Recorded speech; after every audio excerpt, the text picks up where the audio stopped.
Welcome to Army National Guard Combat Field Studies Digital Edition. I'm Sergeant Aaron Heft. Today we're marking the anniversary of a historic event with the Wisconsin Army National Guard's Major Brian Faltinson. And we'll be talking about the 32nd Division's mobilization to Fort Lewis, Washington in support of U.S. operations in Germany, and what that mobilization teaches modern leaders today in our force. Major Faltinson, thanks for coming back on with us. Hey, it's great to be with you, Aaron. So let's start with a situation that's quite familiar to the National Guard today. In 1945, the 32nd Infantry Division returns home from the Pacific and begins that demobilization process, and more importantly, the reorganization of the National Guard of Wisconsin. Can you tell us a little bit about that time period and what it meant for the soldiers in the Wisconsin Guard? Yeah, thanks, Aaron. The 32nd Division, like every other National Guard division in World War II, was completely discharged from the Army at the end of World War II, and each state had to rebuild its National Guard force in its state so it can do its state and federal missions. The 32nd was starting to be rebuilt entirely within the state of Wisconsin in 1947 and 48, and eventually was probably about to full strength by 1949, and was trained throughout the 1950s. Kind of an important part about that is there is a strong cadre within the division of very experienced senior NCOs and officers who had fought with the division or in other Army units in World War II, and were now kind of formed a solid cadre to help form the division, because most of the brand new soldiers had never been in the military before, and so there is very important to bring them up to speed and then bring them back into, so you can get a quality military unit that could go out there and support the United States Army or be prepared in the state of Wisconsin in case there is an emergency. Yeah, I think that's a situation that's very familiar to our force today. As you know, operations in Iraq and Afghanistan wind down, it's really those experienced combat NCOs and officers who are shaping the force of new soldiers coming in, fresh from basic training in AIT. And, despite that drawdown from operational assignments, we as a Guard force still have to be ready and prepared to deploy at a moment's notice, much like the Minnesota Guard did not that long ago in Kabul. So the National Guard as a whole did contribute soldiers and airmen to the Korean War. The Wisconsin National Guard was not involved in that operation. But as the 1950s moved into the 1960s, there were 7 of the 27 National Guard divisions that were considered high priority units. One of those was the 32nd Infantry Division. And what a high priority unit meant to the National Guard and the Department of Defense was those are the first National Guard divisions that would be called up to augment the United States Army in an operation anywhere in the world. It would take some time to get that unit ready completely to deploy, but they knew that they would be called first, and their training, as a result, they would receive a little more equipment and had a higher authorized strength. They had some more resources to prepare their units to deploy. The 32nd Division, coming out of 1960 to 1961, was probably fully reconstituted and is a unit that could fully embrace that it was a high operational or high priority unit within the National Guard. So the 1960s, we know that's a pretty turbulent time, politically in the United States and, emotionally for a lot of the population. So what was it like for National Guardsmen from Wisconsin during that time period, being at such a high state of operational readiness and being prepared to deploy at any moment? At the time, units did not drill on drill weekends. It was one night a week. It would be a drill period. So as every week, a soldier would attend a drill. And then also there was your annual training periods. And they were constant evaluations by active duty soldiers coming in to evaluate Guard units to ensure their readiness. And coming out of the 1961 annual training, the 32nd Division had multiple units that had achieved a high level of readiness. So Major Faltinson, what happens in Europe at this time that kind of changes things for the op tempo of the Wisconsin National Guard? In 1961 was a very hot period in the Cold War, as in there's a lot of tension between the United States and the Soviet Union. There was some face-offs that had people thought coming out of World War II maybe go to a hot war or a conventional war or even a nuclear war. People were very, very scared at the time about that. It was a real thought that again, there had been a war in World War I and then World War II, and then thinking maybe 20 years later, we're going to have another one. So there's very high tensions between the U.S. and the Soviet Union, and they came to a head in 1961 in Berlin. Berlin was occupied by the four major powers of the Soviet Union, France, England, and the United States to kind of occupy and manage the city. And with the Soviet Union saying in 1961 that, hey, we're going to stop that and we're going to block all access to Berlin from the other three powers. But then also all of the East Germans were trying to escape communism and were using Berlin as their route to try to escape that. So it was coming to a head, and then there's actually American tanks and Soviet tanks facing each other, seeing who would, waiting for the order to pull the trigger and start a war. So that was the stage in like June and July and August of 1961. Very tense. And President Kennedy, he wanted to ramp up U.S. forces as a show of force to hopefully deter a war. He didn't want to fight the Soviet Union. He wanted to deter a conflict with strength from the active duty and bringing over some American active duty forces to Europe potentially. But the key point of that is those units who would leave the United States from active duty would be National Guard units filling in, and they would have been that next line of units to go over to Europe in case a war actually happened. So that's where the 32nd comes in, and then the 49th Armored Division of Texas come in. Those are the two divisions that were tapped by President Kennedy to be mobilized as backfill units for the 4th Infantry Division at Fort Lewis and the 1st Armored Division at Fort Hood. And those active duty units were totally staged to fly to Europe immediately, and then the 32nd's role and the 49th Armored Division from Texas, their role was to be prepared to be a fully operational and integrated Army division with the active duty. Wow, so all that extra training and all that rebuilding post-World War II is really going to pay off in that time frame then. So what is that mobilization, what does that call to duty look like for the Wisconsin Guard? So they come out of annual training in June and July, and they receive very high marks. And then President Kennedy starts having units all over the nation do extra drills to help get ready, and then started to identify units to potentially be called up.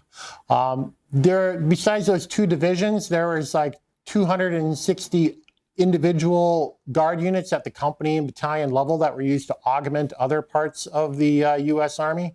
And, basically 39 states contributed forces to this mobilization, about nearly 250,000 soldiers.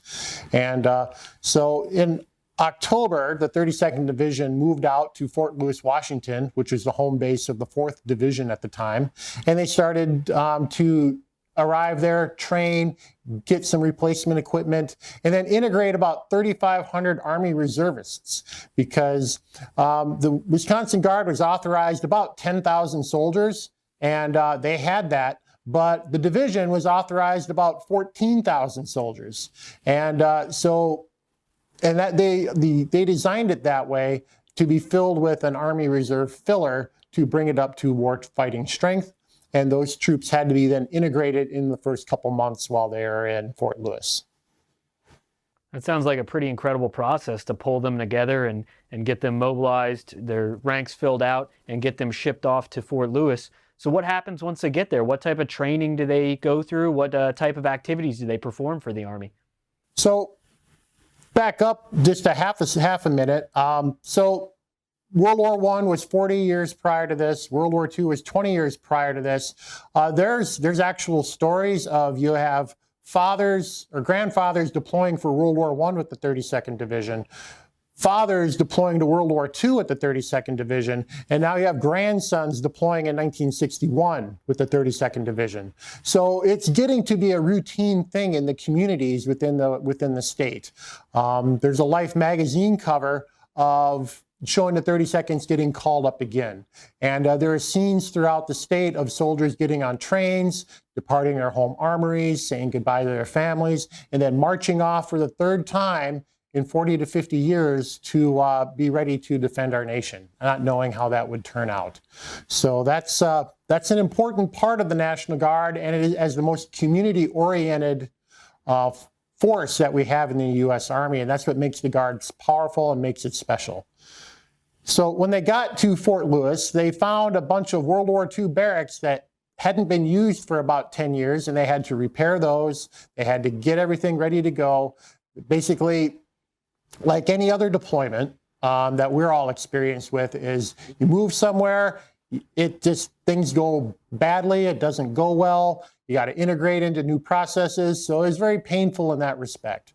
And the Army was not ready to integrate National Guard soldiers into its force structure, and those processes were exposed and then were worked out later on.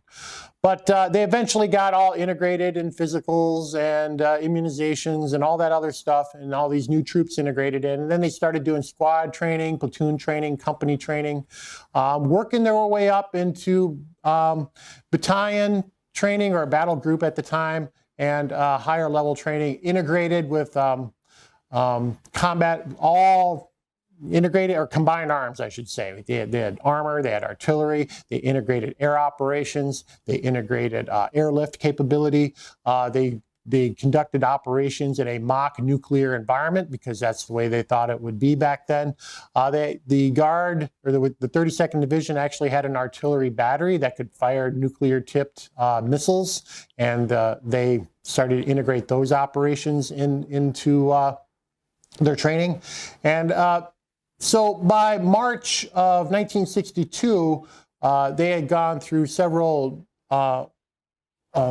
brigade, or about 2,000 to 3,000 troop exercises, and then culminating in a division-wide exercise that was essentially part of the largest active duty training exercise conducted after World War II. So a process of building up from squad to platoon to company and on up level, training exercises, integrated operations between combined arms forces, and even some CBRN activities. I think that kind of reminds me of a lot of the operations we've got going on in non-combat environment today. Very similar training model and method of preparing. So how long does Wisconsin stay there, and what does that mean for their readiness when they do eventually redeploy back home? So the unit started to head back to Wisconsin in August of 1962. The tensions between the Soviet Union and the United States had dissipated going into 1962, but the 32nd was on duty for a year approximately, and during that time they became part of the Strategic Army Reserve, or STRAC. And a STRAC unit then was defined as a unit that could deploy anywhere in the world on relatively short notice to deal with what are called small brush fire wars. And it wouldn't be the big major conventional war like in Europe or whatever, but what if a side mission or a side hotspot started somewhere in the world to distract the United States from a larger strategic goal? They had to have forces to be able to go deal with that at a moment's notice, and that's what STRAC units were for. So from basically March through March through August of 1962, the Wisconsin National Guard's 32nd Division was in a STRAC status. It had 300 soldiers absolutely ready to go anywhere in the world in a couple hours' notice, with the rest of the division following very shortly, or as fast as the equipment could be moved to anywhere in the world. So there was probably about 8 units total in the Army that could conduct this. And these are units like the 82nd Airborne, the 101st 101st Division, the 1st Division. So the 32nd was right in there with those units for this period of time. And then when the 32nd was then demobilized at home, they went back to their regular lives, and the strat status went away after that. But you had a lot of very experienced, very well-trained soldiers to create a cadre within the Wisconsin National Guard. So when these Wisconsin National Guardsmen are called up for the Berlin crisis, what does that mean for their personal lives, for their families? This was actually a pretty disruptive deployment for members of the Wisconsin National Guard. It was not like in World War I and World War II where the National Guard of the entire country was mobilized. It was basically mostly 2 states with, smatterings throughout the rest of the country. But so you have 10,000 soldiers that depart the state, and they have jobs, and they have families, and they have careers, they have mortgages to pay, and there's a lot of resources in place now for when a soldier deploys and to assist the families, and certainly the pay and the benefits are far superior now than they were in 1961. So there's a lot of hardship with regard to people didn't always have a job to come back to, and there's some great job protections now in place. And there's some financial resources in place for those who are struggling with the loss of income. So there were some hard lessons learned, and we today as soldiers benefit from these hard lessons that these soldiers had to experience. So that's a good thing that, if we're going to be a more operational force, that our force is taken care of. Yeah, I think for a lot of us in retrospect, looking back at the Cold War, now we know that there was no major nuclear conflict between Russia and the United States. We know no major conflict broke out in Europe, but at the time that was a very real fear. And I think it's the same situation for a lot of our units deployed today. I think if we look at that task force from the Minnesota Army National Guard that not that long ago had to deploy alongside many of those units you mentioned, to Kabul and help out with the situation there. I think this is an experience that a lot of us in the Guard who are on non-combat operations can really learn from. So, I mean, going from that, as a historian, looking back at the Berlin crisis and looking back at the deployment of the Wisconsin National Guard, what can a modern soldier today take away from that, especially somebody who's already slated for a deployment to somewhere like Kuwait or Europe? The key thing to that is, you always need to be ready to perform your mission. And over the past year and a half has never been more true within the entire National Guard in this nation. We as soldiers have to be ready to stand up for any mission, whether that is COVID or civil disturbance or whatever type of mission comes along, support at the Capitol, support for missions overseas, support for no-notice mission in Kabul and Afghanistan. Our soldiers are fully integrated as operational reserves now, relied upon and needed by the U.S. Army to help them fulfill their mission. When with regard to that, is the Berlin crisis is kind of a key point in the strategic/operational reserve of the National Guard, because this incident was the first time that a National Guard unit was mobilized as a tool in foreign policy.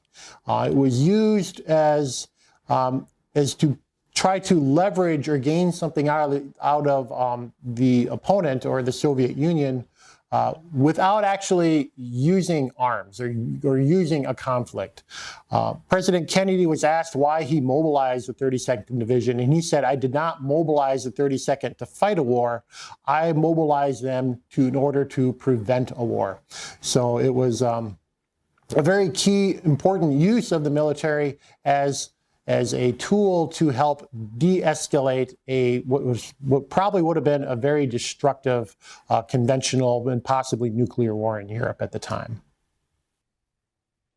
I think those are some great points, sir. And I think it just kind of reinforces why it's so important as soldiers to look back at our past to kind of shape the way we prepare and respond to tasks and missions in the future. So if I'm a soldier in the Army National Guard and I want to know more about the 32nd Division's mobilization and deployment to the Berlin crisis, where might I find more about this topic? So the Wisconsin National Guard, we're putting out some pretty good historical product on this mobilization, and the best way to get at it is through the Wisconsin National Guard Facebook page. Major Faltinson, thanks for coming back out on the program today and talking with us about the Berlin crisis. We appreciate you coming out and taking the time to speak with us. Thanks, Sergeant Heft. It's always great to come here to talk about National Guard history and the history of the 32nd Division of Wisconsin. Outstanding, sir. Well, Major Faltinson, thank you for coming out and talking with us about this important subject. For our listeners, thanks for tuning in. And if you're looking for more historical topics or training activities in the Army National Guard, feel free to take a look at Leaders Recon on Facebook or check us out on Instagram at ARNG_leader_development.